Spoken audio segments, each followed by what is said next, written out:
बहुत शुक्रिया, हमारे कहने पर आप तशरीफ ले आए। मैं तो पहले ही मलिक साहब से मिलना चाहता था, मगर आप बुलाएं और हम ना आए। अभी तक ऐसे हालात नहीं आए। देखो अली, तुम दी ग्रेट खान की बेटी हो। पता है, जब मैं नया नया पॉलिटिक्स में आया था, तुम्हारे बाप ने मुझे बहुत सपोर्ट किया था, और अब तुम्हारा भी हमारी इस पार्टी में बहुत कंट्रीब्यूशन है। और मलिक, ये भी हमारी पार्टी का हम रुकन है और सीनियर पॉलिटिशियन भी। अब तुम दो शेर आपस में लड़ोगे तो बात कैसे बने? दो शेर आप कहते हैं तो मान लेते हैं।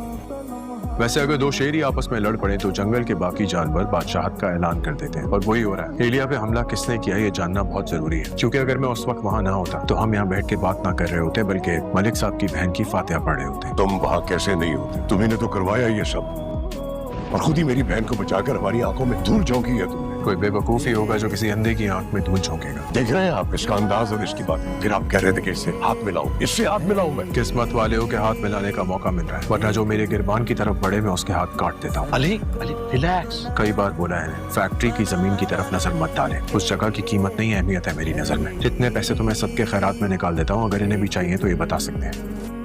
वो जगह मेरी माँ के नाम के साथ मंसूब है। मसला बहुत मुख्तसर है मिनिस्टर साहब, ये फजूल में कॉम्प्लिकेटेड कर है। अब आइंदा ऐसा नहीं हो, मैं गारंटी देता हूँ। तो मेरे लिए मलिक साहब काबिल एहतराम है, आपको मेरी तरफ से कोई शिकायत नहीं मिलेगी। जहाँ तक बात रही एलिया के हमलावरों की, तो उन्हें मैं जानता हूँ, आप भी जल्द जान जाएंगे। आपका एक मेहमान लाया हूँ, मिल लीजिएगा उससे। अब क्या आपको मिनिस्टर साहब के सामने शर्मिंदा कर? चलता हूँ।